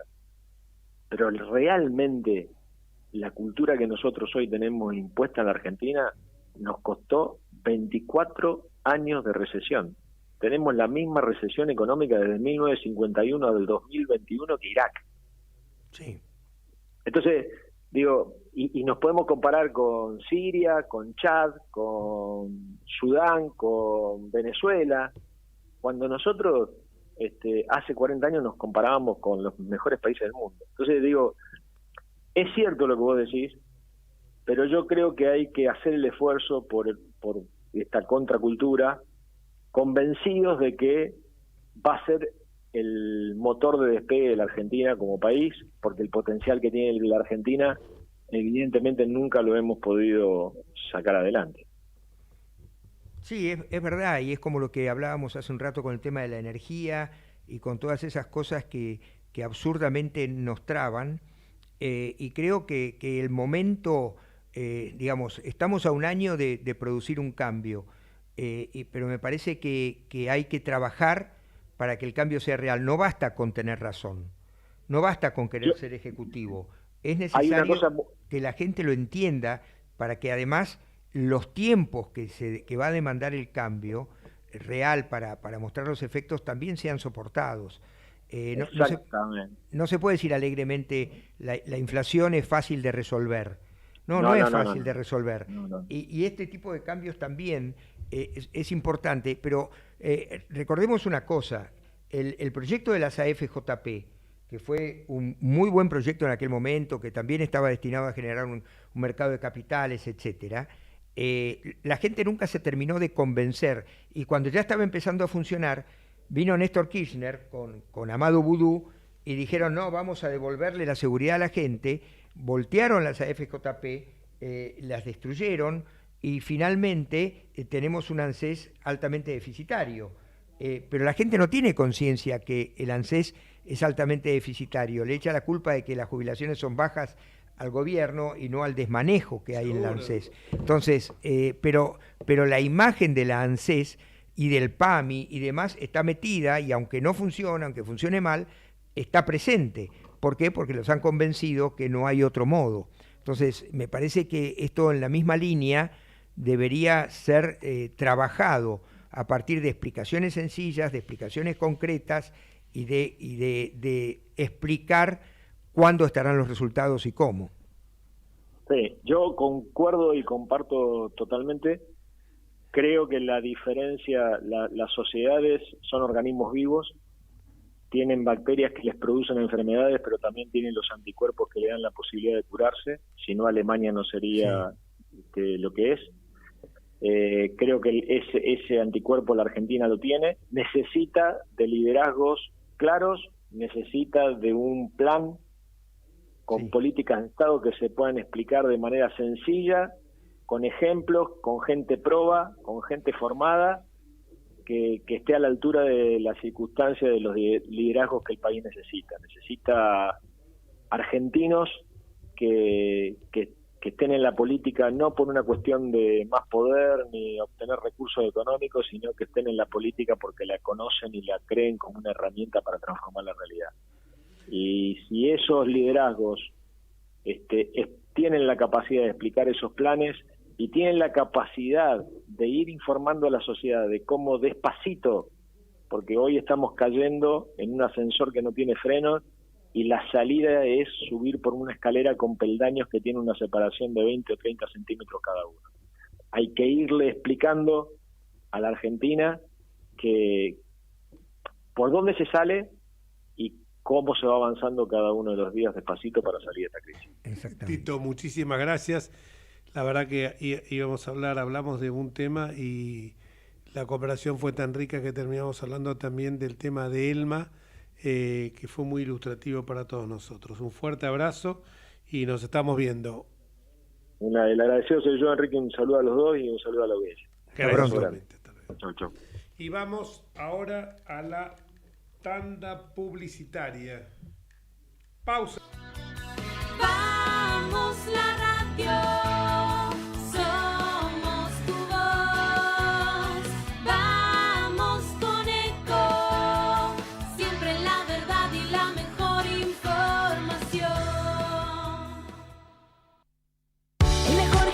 Te espera, elegí las clases que quieras. En Anfis vamos a cuidarte.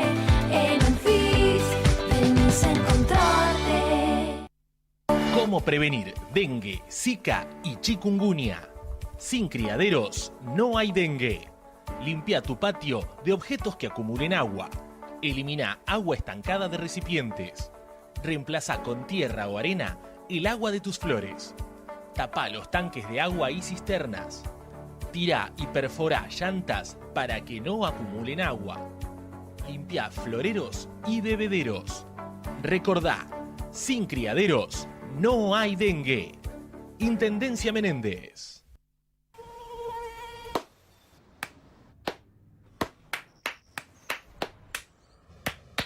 No aplaudamos al mosquito, combatámoslo en serio.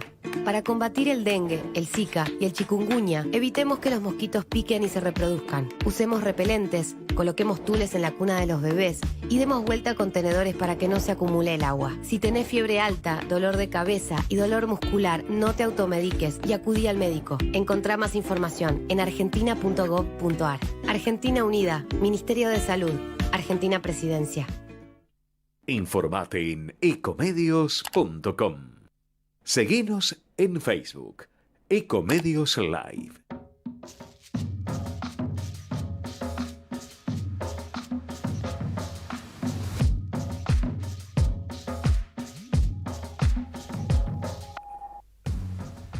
Y seguimos en Entre Ustedes y Nosotros. Tenemos ahora otro invitado más en el día de hoy y que justamente es un gusto siempre conversar con él por una una voz, a mi juicio, preclara en todo lo que hace a los temas judiciales, todo lo que hace al derecho constitucional y a la justicia.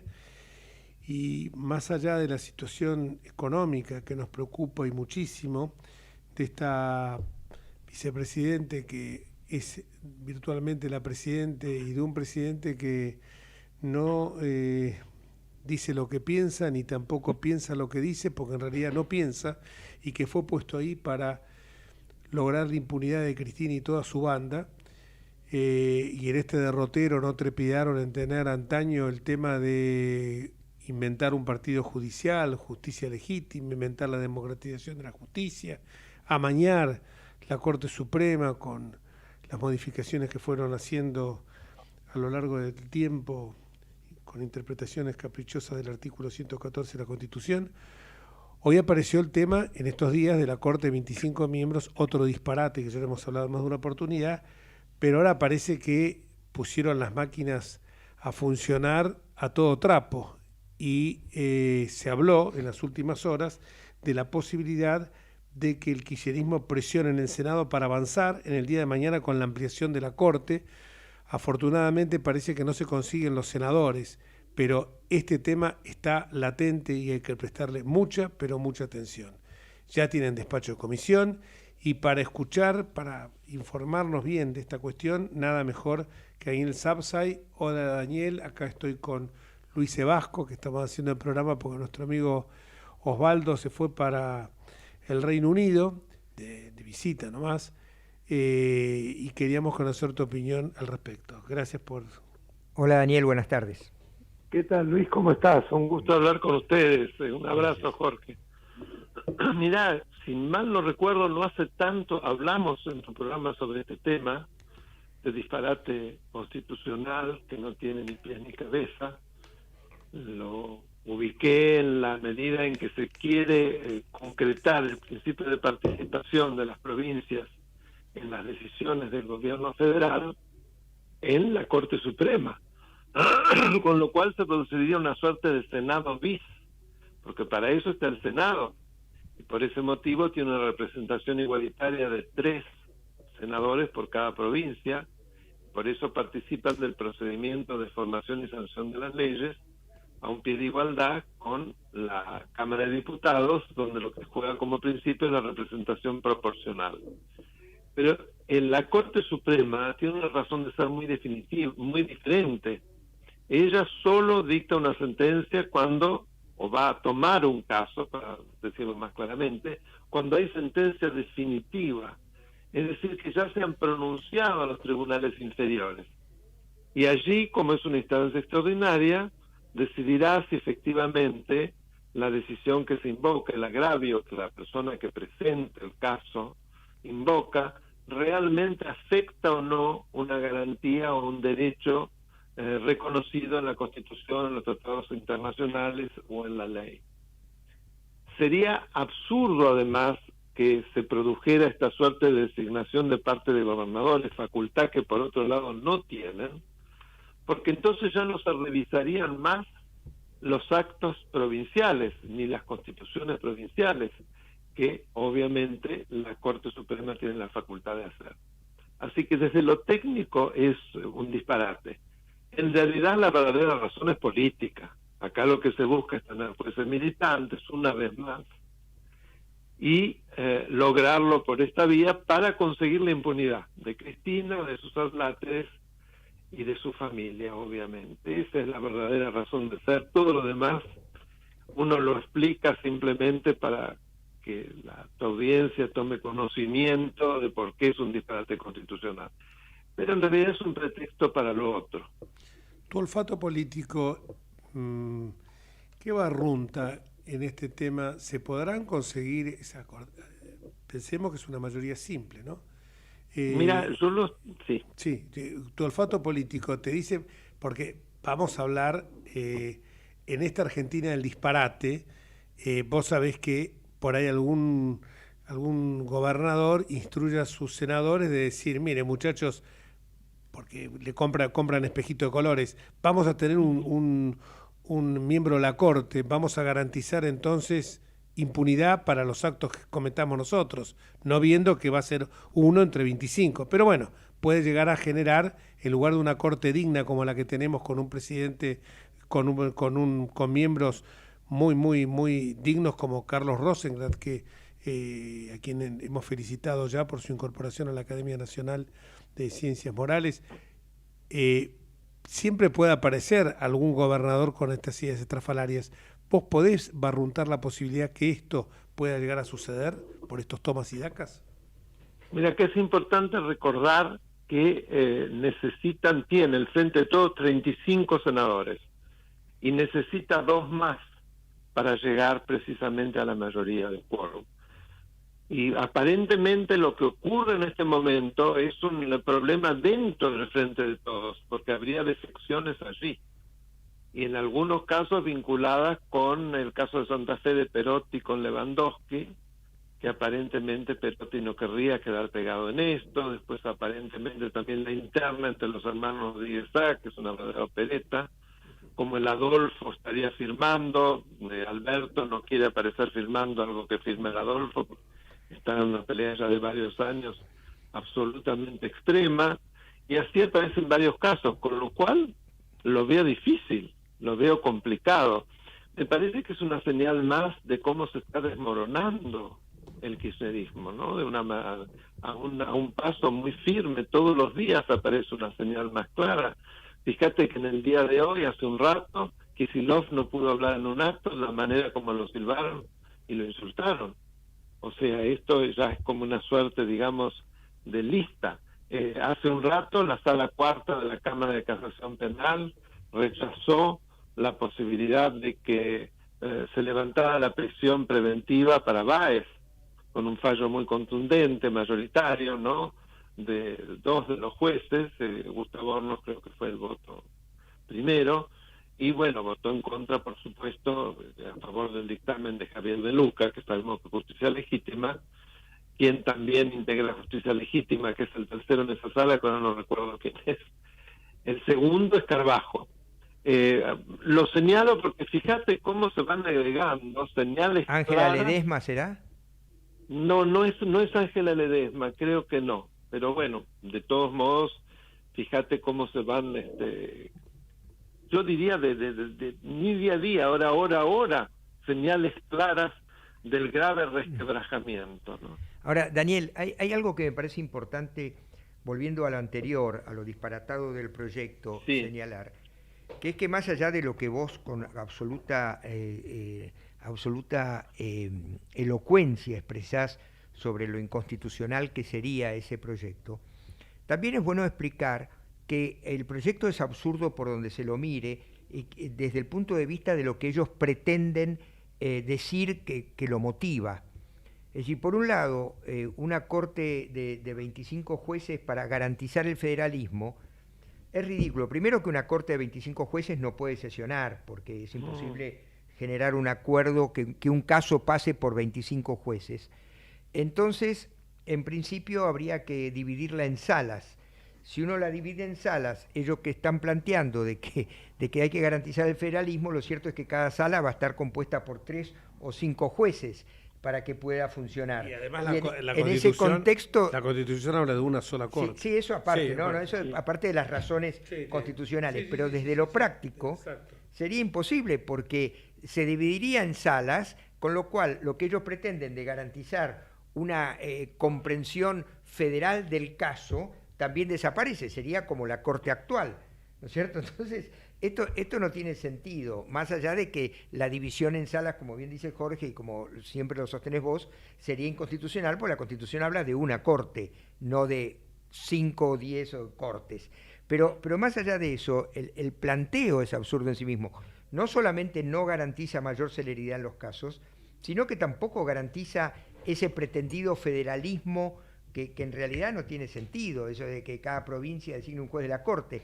Y por último, si yo tuviera que litigar un caso contra la provincia de Mendoza o de Entre Ríos o de Córdoba, por supuesto que si hay un juez puesto por el gobernador de Córdoba lo vamos a recusar, con lo cual evidentemente tampoco tiene sentido desde esa perspectiva. Es decir, el proyecto es absurdo por donde se le busque, no solamente es inconstitucional en su concepción, sino que es absurdo en cuanto a relacionarlo con los fundamentos que se le pretendieron dar. Sí, coincido totalmente con lo que planteás, sabés que yo todo esto lo he expresado. Sí, sí. La garantía del plazo razonable del fallo de los CICER, que es un leading case de la Corte Suprema, estaría absolutamente despedazada, porque imagínate lo que implica que lo que hoy se ve en 4 vocalías, pasaría a multiplicarse con 21 vocalías más. Sería algo infinito. Con lo cual eso también es absurdo y es hasta contradictorio con lo que expresa la misma Cristina, que respecto de la Corte Suprema, del Consejo de la Magistratura, se quejó de que no tenían que ser tan grandes los órganos de la justicia, porque 20 miembros, y ahora resulta que en este caso quiere que sean 25 en la Corte Suprema. O sea, no tiene ni pies ni cabeza nada, inclusive ellos mismos se contradicen, porque en esa desesperada búsqueda de impunidad ni siquiera reflexionan sobre lo que expresan. Y otra cosa que me parece muy importante tu opinión sería, suponiendo que el proyecto saliera, ¿no?, que fuera aprobado, y que ellos no van a tener nunca los 2/3 para la designación de los jueces, ¿qué pasaría con la Corte actual, que quedaría con 4 jueces, cuando en realidad la mitad más 1 deberían ser 13 y demás, y ¿cómo se podría integrar o quedaría paralizada? Bueno, ahí aparece una situación peligrosa, porque si bien ellos no llegarían a poder nombrar, el hecho que de todas maneras hay una ley que establece que son 25, podría dar lugar a que se designasen con jueces para completar esos lugares ante semejante disparate. Eso es algo que se ha expresado y que tiene su asidero, digamos. ¿Y los conjueces serían los presidentes de las cámaras federales? Claro, ¿O sería una lista de conjueces que también requiere 2/3? Sí, vos sabés que primero se agotan los presidentes de las cámaras federales, que se sortean. Si se van excusando, entonces se pasa a la lista de conjueces, ¿no? Claro. Por eso, es decir, sería una corte que se integraría para cada caso eventualmente. Claro, pues imagínate qué locura. Sí, por eso esto no tiene que pasar claramente. Y yo me alegro mucho porque aparentemente ni siquiera va a pasar por el Senado, ni va a hacer falta que la duerma, como todas las demás iniciativas de este tipo desde hace ya casi 4 años, que la duerma diputados. Sí. ¿Cómo ves el futuro vos desde el punto de vista institucional de la Argentina? Más allá que todos deseamos que este gobierno termine el 10 de diciembre, pero vemos que la realidad nos da un cachetazo en forma permanente, porque vemos que ya directamente la vicepresidenta ha tomado las riendas de la economía y va hacia adelante con esto, y vemos un presidente ya totalmente vapuleado, y que incluso más, en el canal oficial C5N hubo algún periodista que habló de la necesidad de su renuncia. Mira, evidentemente lo veo con enorme preocupación, porque es una suerte de erosión, te diría ahora, en donde se va despedazando todo, y dónde está la contención de eso. Es difícil preverlo, pero no creo que sea totalmente disparatado descartar una situación de acefalía total y permanente del Ejecutivo, que esto ocurre, como lo digo para la audiencia, cuando de manera permanente no hay ni presidente ni vicepresidente, y lleva a la obligación de aplicar la ley de acefalía. ¿Vos pensás que puede darse el caso? Yo también lo pienso, que lo vemos, las manifestaciones tan fuertes que están sucediendo en estos días contra algunos funcionarios del gobierno. El otro día lo vimos a Ferraresi, que insultaba en la calle, hoy el tema Kicillof. ¿Vos pensás de que una renuncia de Alberto puede también precipitar la renuncia de la vicepresidente? No lo descarto.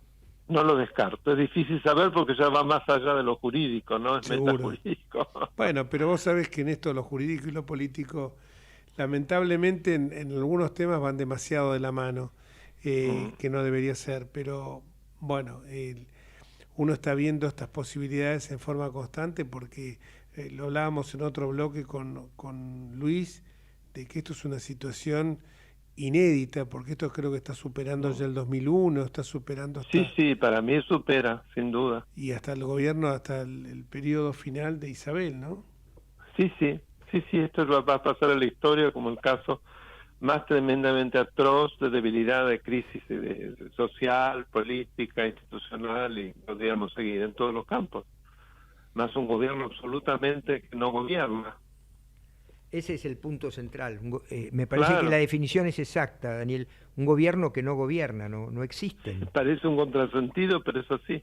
Es decir, un presidente que es un presidente virtual, pero que de todas maneras tiene capacidad de resistencia pasiva y la ejerce, porque evidentemente debe estar con una bronca tremenda, y una vicepresidente con todos los problemas que vimos, pero que además es una multiprocesada, como no ha habido nunca un caso tan extremo, digamos. Qué triste todo esto, ¿no? Nunca pensamos que lo íbamos a vivir, ¿no es cierto, Daniel? Sí. Lo que pasa es que me parece que algo que es un régimen que lleva 20 años, y si nos remontamos más atrás, yo te diría más de 70, no se sale tan fácilmente. Creo que se sale con dolor y es lo que está pasando, ¿no? Muchísimas gracias, Daniel. Siempre una palabra. Ha sido un placer. Un fuerte abrazo, Daniel. Gracias. Gracias. Igualmente para los dos, y como siempre te pido después que me manden el obviamente, audio, porque yo lo subo a mi canal de YouTube. Y bueno, ahora eso iba. A la gente hay que decirle cuál es tu canal de YouTube. ¿Cómo no? Mira, simplemente en un buscador ponen Daniel Alberto Sapsay en YouTube, entran, no están obligados a suscribirse, de todas maneras es gratuito, y acceden a todos los videos, que hoy en día son cientos. Y una de las secciones son las entrevistas. Que por supuesto son muy ilustrativas, y le digo a toda la audiencia que tanto aquellos que participamos en el mundo jurídico, ya sea profesional o académico, como las personas que son profanas en temas jurídicos, es muy interesante escucharlos porque son breves y son muy pero muy sustanciosos y llevan explicaciones que a lo mejor uno para devaneo de intelectuales lo lleva Daniel al llano. Así que el canal de YouTube... Un millón de gracias a los dos, queridos amigos. Gracias, Adiós, querido. Un abrazo enorme. Hasta luego. Hasta luego. Y me quedó pensando algo que dijiste vos porque lo noté por ahí, porque dije no me lo voy a olvidar. Vos en un momento dado dijiste los que querían, los que te venían a ver para que hicieras entrar a tus hijos. Una vez, yo creo que lo conté, a esta edad uno se le perdona que cuente las cosas varias veces. Vino el dueño, el socio de un estudio muy importante, yo no sé qué cargo, creo que era subsecretario de Gobierno de Justicia, y vino y me dijo lo siguiente, a verme muy preocupado por la situación del país en ese momento. Bueno, en toda nuestra existencia esto fue así, y creo que va a ser hasta el día que partamos de este mundo. Y en un momento dado me dice el hombre, me empieza a decir que la presión impositiva, que el gasto público es desmadrado, que el déficit fiscal, y que qué es lo que estábamos haciendo, que nosotros, que había que ser más cuidadoso en el manejo de las haciendas públicas. Y entonces ya me agarró en una etapa en que uno ve las cosas de una manera, trata de verlo como un poco, alguien me decía, la teoría del dron, o sea, uno elevarse por sobre la situación coyuntural. Y entonces le digo, bueno, terminado esto, coincidimos en todo, le digo, bueno, ¿y a qué venías vos a verme? Y me dice, no, mirá, tengo un pibe un hijo que se recibió de abogado. Ah, qué bien, te felicito. ¿Va a trabajar en el estudio tuyo? No, me dice, te venía a pedir trabajo acá porque me parece que vos necesitas a lo mejor... No, yo no necesito. No publicamos ningún aviso en el diario, nada. Bueno, dale, pero ¿por qué no lo tenés en el estudio tuyo? No, me dice, porque en el estudio me cuesta plata a mí. ¿Cómo? ¿Y querés que le cueste plata al Estado? Sí, bueno, acá entra tanta gente. Le digo, ahí está. Me hablas del déficit fiscal. No sos consecuente con tu pensamiento. Estás aprovechándote. Bueno, me dice, pago tantos impuestos que esté mi hijo acá, no va a cambiar nada, va a ser una gota de agua en el mar. Le digo, si todos piensan lo mismo, así tenemos el Estado como lo tenemos. Un Estado elefantiásico que no sirve para nada. Vamos a hacer una cosa, le dije. Vamos a hacerlo más simple. Vos imaginate que vos lo tomás a mi hijo, que se escriba, no importa, uno de mis hijos, lo tomás en tu estudio y yo lo tomo al tuyo en el mío. Pero, ojo que a lo mejor el mío gana más que el tuyo. No. Entonces la salida fácil era buscar a esa gran bolsa de payaso que es el Estado y que entonces entra ahí todo el mundo. Y ustedes no se imaginan, mis queridos oyentes, la cantidad de gente que habla de esta manera, que es como el tero. Cacarea en un lado y pone el huevo en el otro. Es el día de hoy que gente que sigue pidiendo constantemente trabajo en el Estado. Es que, si me permitís, sí, Jorge... Sí, no, te quería... a veces yo me pongo a pensar que a uno le da bronca y todo lo demás, pero también no hay trabajo genuino. Pero pensemos que esto es como el perro que muerde la cola, porque si bien yo hago entrar a alguien en el Estado, ese alguien que esté entrando en el Estado es una milésima de punto más que cada uno de nosotros va a pagar dentro de ese catálogo de carga tributaria que padecemos los argentinos. Sí, lo que quería señalarte es esto. Hay dos situaciones distintas, ¿no? Uno es quien realmente quiere ejercer, por ejemplo, la carrera judicial y tiene vocación para eso, y es razonable que quiera entrar a trabajar a los tribunales. Y otras cosas te dicen, bueno, mirá, se recibió de ingeniero industrial o de, diseño de indumentaria, pero en realidad un trabajo en una fiscalía o en el Poder Judicial le daría más seguridad. En ese contexto, lo que hay que ver es dónde está la contradicción y por qué no se la piensa la contradicción. Porque está aquello del sentido común. En definitiva, es cierto que el nuestro es un país con una tremenda contracción económica y que aparentemente la única fuente de empleo estable es el Estado. Es decir, el problema es estructural. Es decir, yo entiendo la lógica de quien formula ese pedido, aunque sea contradictorio con su discurso. Porque una cosa es el razonamiento del discurso y otra cosa es el sentimiento de darse cuenta que la presencia omnipotente del Estado está por encima de la posibilidad de que ese discurso se concrete. Es decir, el punto central es el cambio cultural, ¿no? Así como nos pasa muchas veces con la ley, que no tenemos el apego a la ley porque pensamos que somos los únicos que la cumplimos y que el incumplimiento de la ley es general.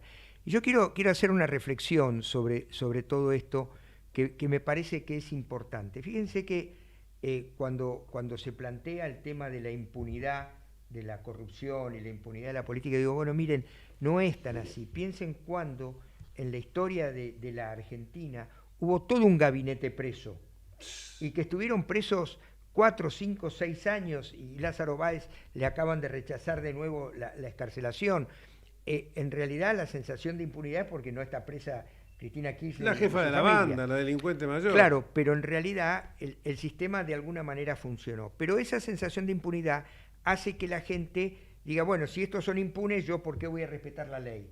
Y en definitiva, todo este contexto de decir, por un lado, quiero un país con libertad económica, con desarrollo económico, con empresas privadas pujantes, pero quiero que mi hijo esté en el Estado porque es lo único que le da seguridad.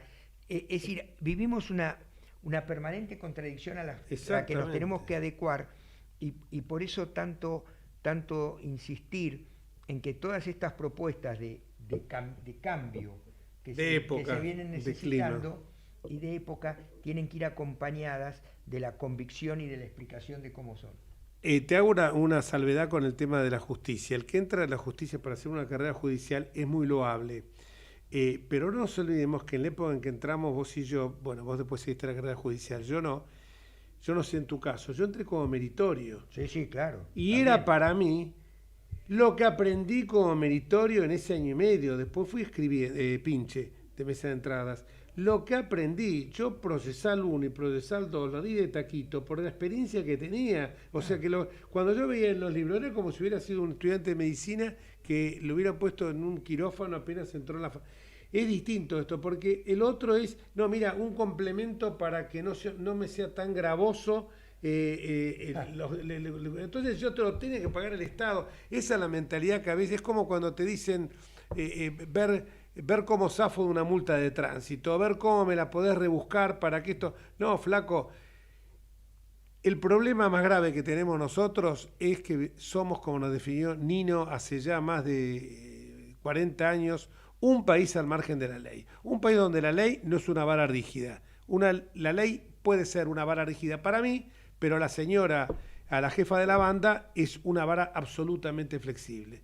Entonces, el día en que no entendemos esto, no vamos a poder ir para adelante. Dura lex, sed lex. Exactamente. Los romanos, con ese laconismo que tenían, lo expresaban muy claramente, como le explicó Cayo Julio Luis Sebasco. Y nos vamos hasta el próximo miércoles, si Dios quiere, con Entre Ustedes y Nosotros, y quedaron 2 temitas pendientes, deberes para el doctor, nuestro querido ex fiscal general jubilado, que lo hacemos trabajar, y mucho, y aparte no, jubilado no, porque sigue con su estudio, que era el tema de Macarón, por el tema del caso famoso, y también el tema del cannabis medicinal. ¡Chau! Hasta el miércoles, si Dios quiere.